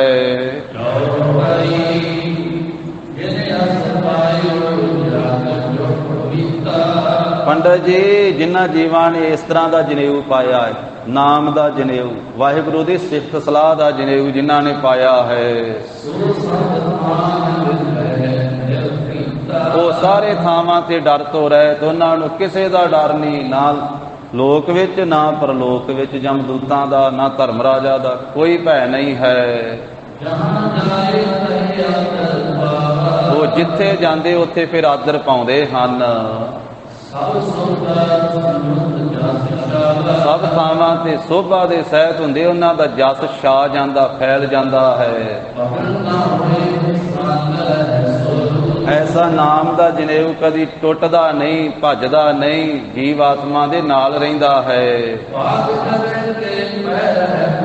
ਜਿਨ੍ਹਾਂ ਦੇ ਭਾਗ ਜਾਗਣ ਉਹ ਇਹੋ ਜਿਹੇ ਜਨੇਊ ਪਹਿਨਦੇ, ਜਿਨ੍ਹਾਂ ਦੇ ਭਾਗ ਨਾ ਜਾਗਣ ਉਹ ਨਹੀਂ ਪਹਿਨਦੇ ਨਾਮ ਦਾ ਜਨੇਊ।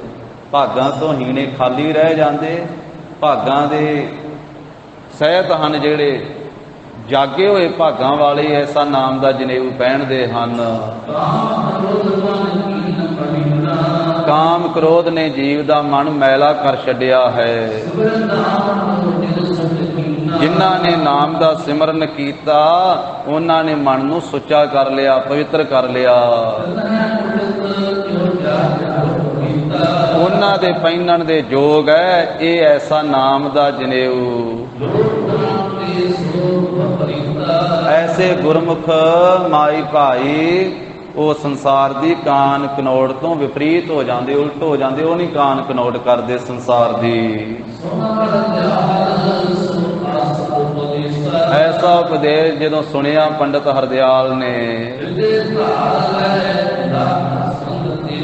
ਉਸ ਵੇਲੇ ਆਪਣੇ ਹਿਰਦੇ ਵਿੱਚ ਧਾਰਨ ਕਰ ਲਿਆ ਮਹਾਰਾਜ ਸਾਹਿਬ ਜੀ ਦਾ ਅਮੋਲਕ ਬਚਨ, ਅਮੋਲਕ ਉਪਦੇਸ਼। ਫਿਰ ਰਸਨਾ ਤੋਂ ਧੰਨ ਧੰਨ ਆਖਿਆ। ਆਖਿਆ ਸ੍ਰੀ ਨਾਨਕ ਜੀ ਆਪ ਜੀ ਧੰਨ ਹੋ, ਧੰਨ ਹੋ, ਧੰਨ ਹੋ। ਤੁਸੀਂ ਆਪਣੀ ਗਤ ਮਿਤ ਨੂੰ ਆਪ ਹੀ ਜਾਣਦੇ ਹੋ, ਤੁਹਾਡੀ ਗਤ ਮਿਤ ਮੈਂ ਨਹੀਂ ਜਾਣ ਸਕਦਾ। ਆਪ ਜੀ ਦੀ ਗਤ ਮਿਤ ਨੂੰ ਤੁਸੀਂ ਆਪ ਹੀ ਜਾਣਦੇ ਹੋ। ਆਪ ਜੀ ਦੀ ਜੋ ਅਗਤ ਅਵਸਥਾ ਹੈ ਉਹਦੀ ਮਰਿਆਦਾ ਨੂੰ ਤੁਸੀਂ ਆਪ ਹੀ ਸਮਝਣ ਵਾਲੇ ਹੋ। ਹੋਰ ਕਿਸੇ ਨੇ ਮਹਿਮਾ ਨਹੀਂ ਮਹਾਰਾਜ ਦੀ ਜਾਣੀ। ਜਿੰਨੇ ਪੰਡਤ ਆਏ ਹੋਏ ਸੀ ਉਹਨਾਂ ਨੇ ਨਹੀਂ ਮਹਿਮਾ ਜਾਣੀ ਹੈ। ਇੱਕ ਕਹਿੰਦੇ ਪੰਡਤ ਹਰਦਿਆਲ ਨਿਹਾਲ ਹੋ ਗਿਆ, ਜਿਹੜਾ ਜਨੇਊ ਪਾਉਣ ਆਇਆ ਸੀ ਨਾ, ਉਹ ਆਪ ਜਨੇਊ ਸੱਚਾ ਲੈ ਕੇ ਘਰੇ ਗਿਆ, ਸੱਚਾ ਉਪਦੇਸ਼ ਲੈ ਕੇ ਮਹਾਰਾਜ ਦਾ। ਜਿਵੇਂ ਪੜ੍ਹਾਉਣ ਵਾਲਿਆਂ ਨੂੰ ਮਹਾਰਾਜ ਨੇ ਉਪਦੇਸ਼ ਦੇ ਕੇ ਨਿਹਾਲ ਕੀਤਾ, ਗੋਪਾਲ ਪਾਂਧੇ ਨੂੰ, ਮੌਲਵੀ ਕੁਤਬਦੀਨ ਨੂੰ, ਇਸੇ ਤਰ੍ਹਾਂ ਜਿਹੜਾ ਜਨੇਊ ਪਹਿਨ ਆਇਆ ਸੀ ਪਾਉਣ ਵਾਸਤੇ ਮਹਾਰਾਜ ਦੇ ਗਲ ਵਿੱਚ, ਉਹਨੂੰ ਨਾਮ ਦਾ ਜਨੇਊ ਦੇ ਕੇ ਦਇਆ ਦੀ ਕਪਾਹ, ਸੰਤੋਖ ਦਾ ਸੂਤ, ਜੱਤ ਦੀਆਂ ਗੰਢਾਂ, ਸੱਤ ਦੇ ਵੱਟ ਵਾਲਾ ਜਨੇਊ ਦੇ ਕੇ ਤੋਰਿਆ। ਨਿਹਾਲ ਹੋ ਗਿਆ, ਉਹਦਾ ਅਭਿਮਾਨ ਨਾਸ ਹੋ ਗਿਆ, ਜਿਹਦੇ ਉੱਤੇ ਮਹਾਰਾਜ ਸਾਹਿਬ ਜੀ ਆਪਣੀ ਮਿਹਰ ਦੀ ਭਰੀ ਹੋਈ ਦ੍ਰਿਸ਼ਟੀ ਨਾਲ ਤੱਕਦੇ ਹਨ। ਉਸੇ ਜੀਵ ਦਾ ਸੰਸਾਰ ਚੋਂ ਮਹਾਰਾਜ ਸਾਹਿਬ ਜੀ ਮਰਨਾ ਤੇ ਜੰਮਣਾ ਨਾਸ ਕਰ ਦਿੰਦੇ, ਭਾਵ ਜੰਮਣ ਮਰਨ ਤੋਂ ਰਹਿਤ ਕਰ ਦਿੰਦੇ ਹਨ। ਉਸ ਛਿਨ ਬਾਬਾ ਕਲਿਆਣ ਚੰਦ ਜੀ ਨੇ ਫਿਰ ਬਚਨ ਉਚਾਰਿਆ ਸਾਰਿਆਂ ਦੇ ਨਾਲ।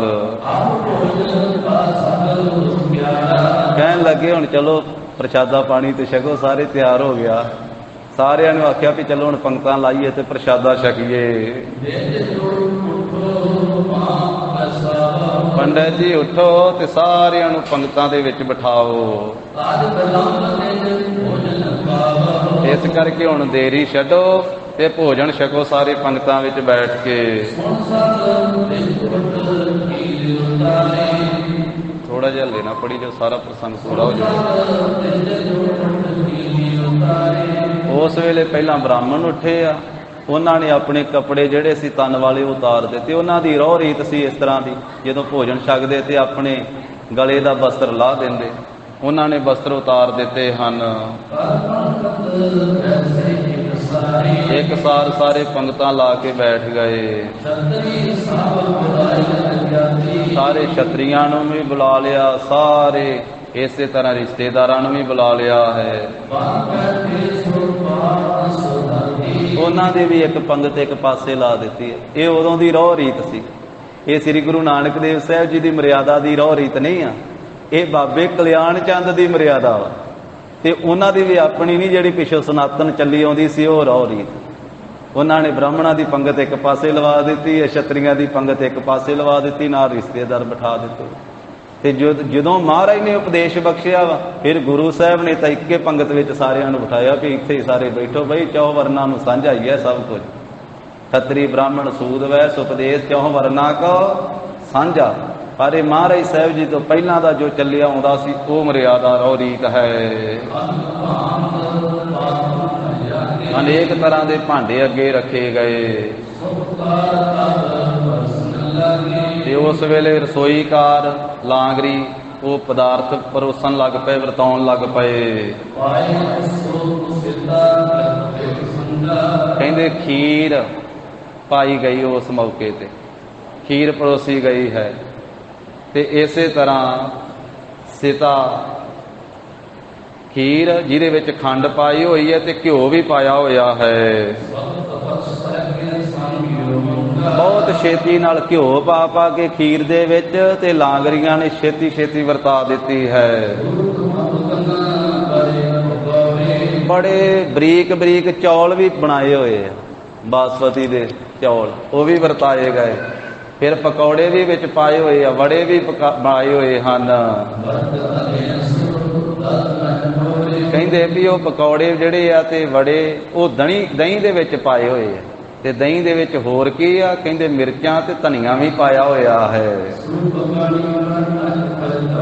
ਇਸ ਤਰ੍ਹਾਂ ਅਨੇਕ ਪ੍ਰਕਾਰ ਦੀ ਰਸੋਈ ਤਿਆਰ ਹੋਈ ਹੈ, ਲੰਗਰ ਤਿਆਰ ਹੋਇਆ ਹੈ। ਛਕਣ ਤੋਂ ਪਹਿਲਾਂ ਸਾਰਿਆਂ ਨੇ ਹਰੀ ਦਾ ਨਾਮ ਉਚਾਰਿਆ, ਪ੍ਰਭੂ ਦਾ ਨਾਮ ਉਚਾਰਿਆ ਹੈ। ਸਵਾਦ ਦੇ ਨਾਲ ਸਾਰਿਆਂ ਨੇ ਭੋਜਨ ਛਕਣਾ ਕੀਤਾ। ਫਿਰ ਇਸੇ ਤਰ੍ਹਾਂ ਕਈਆਂ ਨੇ ਕਹਿੰਦੇ ਪਾਣ ਜਿਹਾ ਵੀ ਚੱਬਣਾ ਕੀਤਾ। ਉਹ ਚੱਬ ਲੈਂਦੇ ਹੋਣਗੇ ਜਿਹੜੇ ਵਿੱਚ ਚੱਬਣ ਵਾਲੇ ਸੀ। ਇਸ ਕਰਕੇ ਇਹਨੂੰ ਆਪਾਂ ਮਹਾਰਾਜ ਨਾਲ ਨਹੀਂ ਜੋੜ ਸਕਦੇ, ਇਹ ਪੁਰਾਤਨ ਰੀਤੀ ਹੈ। ਇਸ ਕਰਕੇ ਉਹ ਜਿਹੜੇ ਹੁਣ ਪਹਿਲੋਂ ਜੋ ਉਹਨਾਂ ਨੂੰ ਗੇਝਾਂ ਪਈਆਂ ਸੀ, ਜੋ ਰੀਤਾਂ ਸੀ ਚੱਲਦੀਆਂ ਸੀ, ਉਹਦੇ ਅਨੁਸਾਰ ਉਹਨਾਂ ਨੇ ਕੀਤਾ। ਮਹਾਰਾਜ ਨੇ ਜਦੋਂ ਉਪਦੇਸ਼ ਦਿੱਤਾ ਤੇ ਸਤਿਗੁਰੂ ਜੀ ਨੇ ਸਭ ਕੁਝ ਤਿਆਗ ਕਰਵਾਇਆ। ਇਹ ਕੁਝ ਨਹੀਂ ਪਾਣ ਪੂਣ ਨਹੀਂ ਕੋਈ ਵੀ ਚੱਬਣਾ, ਕਿਉਂ ਪੁਰਾਣੀ ਰੀਤੀ ਉਹ ਲੰਗਰ ਪਾਣੀ ਛਕਣ ਤੋਂ ਬਾਅਦ ਮੂੰਹ 'ਚ ਪਾ ਕੇ ਚੱਬ ਲੈਂਦੇ ਸੀ ਉਹਨੂੰ। ਇਸ ਤਰ੍ਹਾਂ ਕਹਿੰਦੇ ਉਹਨਾਂ ਨੇ ਚੱਬਿਆ ਹੈ। ਤਾਂ ਦਸ਼ਨਾ ਦਿੱਤੀ ਗਈ ਹੈ ਬ੍ਰਾਹਮਣਾਂ ਨੂੰ, ਉਹਨਾਂ ਨੂੰ ਸਨਮਾਨ ਦਿੱਤਾ ਹੈ। ਤਾਂ ਉਸ ਤੋਂ ਬਾਅਦ ਉਹ ਵਿਸਰਜਨ ਹੋ ਗਏ, ਘਰਾਂ ਨੂੰ ਚਲੇ ਗਏ ਦਸ਼ਨਾ ਲੈ ਕੇ ਪੰਡਤ ਜੀ ਹੁਣੀ। ਪੰਡਤ ਹਰਦਿਆਲ ਜੋ ਚਾਹੁੰਦਾ ਸੀ ਕਿ ਮੈਨੂੰ ਉਪਦੇਸ਼ ਮਿਲੇ, ਉਸ ਨੂੰ ਉਹ ਮਹਾਨ ਦਾਤ ਪ੍ਰਾਪਤ ਹੋ ਗਈ। ਨਾਮ ਨਾਲ ਲਿਵ ਲੱਗ ਗਈ, ਪ੍ਰੇਮ ਛਾਇਆ ਗਿਆ, ਪ੍ਰੇਮ ਹਿਰਦੇ ਵਿੱਚ ਬਣ ਗਿਆ। ਭਾਈ ਸੰਤੋਖ ਸਿੰਘ ਜੀ ਕਹਿੰਦੇ ਵੀ ਇਹ ਜਿਹੜੀ ਗਾਥਾ ਹੈ ਨਾ ਮਹਾਰਾਜ ਨੂੰ ਜਨੇਊ ਪਾਉਣ ਵਾਲੀ, ਕਿ ਗੁਰੂ ਸਾਹਿਬ ਜੀ ਨੇ ਜਨੇਊ ਪਾਇਆ ਨਹੀਂ, ਸਗੋਂ ਜਨੇਊ ਦਾ ਸੱਚਾ ਉਪਦੇਸ਼ ਦੇ ਕਰਕੇ ਦੱਸ ਦਿੱਤਾ ਕਿ ਆਹ ਸ਼ੁਭ ਗੁਣ ਧਾਰਨ ਕਰੋ। ਜੇ ਤੁਸੀਂ ਆ ਜਨੇਊ ਪਹਿਨੇ ਹੋਇਆ ਤੇ ਇਹਨਾਂ ਗੁਣਾਂ ਨੂੰ ਧਾਰਨ ਕਰੋ। ਆਪ ਨਹੀਂ ਪਹਿਨਿਆ, ਮਹਾਰਾਜ ਨੇ ਆਖਿਆ ਸੀ ਤੇ ਆਹ ਨਾਮ ਦਾ ਤੇ ਸ਼ੁਭ ਗੁਣਾਂ ਦਾ ਜਨੇਊ ਪਾਇਆ ਹੋਇਆ ਹੈ। ਜਿਹੜਾ ਇਸ ਕਥਾ ਨੂੰ ਸੁਣੇਗਾ ਤੇ ਪ੍ਰੇਮ ਨਾਲ ਸੁਣਾਵੇਗਾ, ਕਹਿੰਦੇ ਵੀ ਉਹਨੂੰ ਫਿਰ ਜੰਨੂ ਭੰਨਣ ਦਾ ਦੋਖ ਨਹੀਂ ਲੱਗੇਗਾ। ਇਹ ਕਥਾ ਸੁਣ ਕੇ ਨਾ ਜੇ ਕਿਸੇ ਨੇ ਜਨੇਊ ਪਾਇਆ ਉਹ ਲਾ ਕੇ ਰੱਖ ਦਵੇ ਤੇ ਸ਼ੁਭ ਗੁਣ ਧਾਰਨ ਕਰ ਲਵੇ, ਉਹਨੂੰ ਦੋਸ਼ ਨਹੀਂ ਲੱਗੇਗਾ ਜਨੇਊ ਦਾ, ਜਨੇਊ ਲਾਉਣ ਦਾ। ਜਿਹੜਾ ਇਹ ਕਥਾ ਸੁਣ ਕਰਕੇ ਸ਼ੁਭ ਗੁਣ ਧਾਰਨ ਕਰ ਲਵੇ, ਨਾਮ ਨਾਲ ਜੁੜ ਜਾਵੇ, ਤੇ ਉਹ ਜਨੇਊ ਉਹ ਜਿਹੜਾ ਭਾਵੇਂ ਧਾਗਿਆਂ ਵਾਲਾ ਨਾ ਹੀ ਪਾਵੇ ਤੇ ਉਹਨੂੰ ਦੋਸ਼ ਕੋਈ ਨਹੀਂ ਲੱਗੇਗਾ, ਗੁਨਾਹ ਨਹੀਂ ਲੱਗੇਗਾ। ਕਿਉਂਕਿ ਉਹ ਸ੍ਰੀ ਗੁਰੂ ਜੀ ਦੇ ਚਰਨਾਂ ਦਾ ਪ੍ਰੇਮੀ ਬਣ ਜਾਵੇਗਾ। ਜਿੰਨੇ ਰਿਸ਼ਤੇਦਾਰ ਸੀ, ਜਿੰਨੇ ਛਤਰੀ ਸੀ, ਜਿੰਨੇ ਪੰਡਤ ਬ੍ਰਾਹਮਣ ਸੀ, ਪ੍ਰੋਧਾ ਪੰਡਤ ਹਰਦਿਆਲ ਸੀ ਨਾਲ ਉਹਨਾਂ ਦੇ,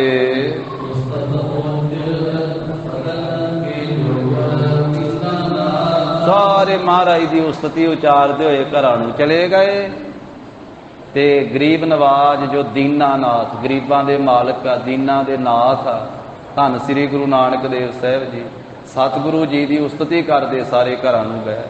ਕਿ ਇੰਨਾ ਮਹਾਨ ਉਪਦੇਸ਼, ਇੰਨਾ ਪਵਿੱਤਰ ਸਿੱਖਿਆ ਮਹਾਰਾਜ ਸਾਹਿਬ ਜੀ ਨੇ ਬਖਸ਼ਿਸ਼ ਕੀਤੀ ਹੈ। ਪੰਡਤ ਹਰਦਿਆਲ ਨਿਹਾਲ ਹੋ ਗਿਆ, ਜੋ ਉਹਦੀ ਭਾਵਨਾ ਸੀ ਉਹ ਪੂਰੀ ਹੋ ਗਈ। ਇੱਥੇ ਸਾਧ ਸੰਗਤ ਜੀ ਸਮੇਂ ਦੀ ਵੀ ਸਮਾਪਤੀ ਹੈ ਔਰ 9ਵੇਂ ਅਧਿਆਏ ਦੀ ਵੀ ਸਮਾਪਤੀ ਹੈ। ਤੋ ਸਤਿਗੁਰੂ ਗਰੀਬ ਨਵਾਜ ਅੱਗੇ ਮਹਾਰਾਜ ਸਾਹਿਬ ਜੀ ਦੀ ਗਾਥਾ ਆਵੇਗੀ, ਜਿਵੇਂ ਸਤਿਗੁਰੂ ਜੀ ਨੇ ਮੱਝਾਂ ਗਾਵਾਂ ਚਾਰੀਆਂ, ਉਹ ਪਵਿੱਤਰ ਕਥਾ ਅਗਲੇ ਪ੍ਰਸੰਗ ਦੇ ਵਿੱਚ ਆਵੇਗੀ। ਸਤਿਗੁਰੂ ਜੀ ਦੇ ਪਾਵਨ ਇਤਿਹਾਸ ਦੀ ਵਿਚਾਰ ਸਾਂਝੀ ਕਰਦਿਆਂ ਹੋਈਆਂ ਭੁੱਲਾਂ ਚੁੱਕਾਂ ਦੀ ਸਤਿਗੁਰੂ ਜੀ ਗੁਰ ਸੰਗਤ ਜੀ ਖਿਮਾ ਦੇਣੀ। ਦੇਹੋ ਸੱਜਣ ਅਸੀਸ ਅੜੀਆਂ, ਜਿਉ ਹੋਵੇ ਸਾਹਿਬ ਸਿਉ ਮੇਲ। ਵਾਹਿਗੁਰੂ ਵਾਹਿਗੁਰੂ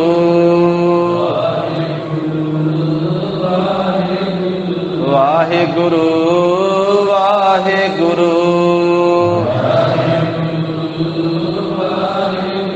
ਹੇ ਗੋਬਿੰਦ ਹੇ ਗੋਪਾਲ ਹੇ ਦਇਆਲ ਲਾਲ, ਪ੍ਰਾਨਨਾਥ ਅਨਾਥ ਸਖੇ ਦੀਨ ਦਰਦ ਨਿਵਾਰ।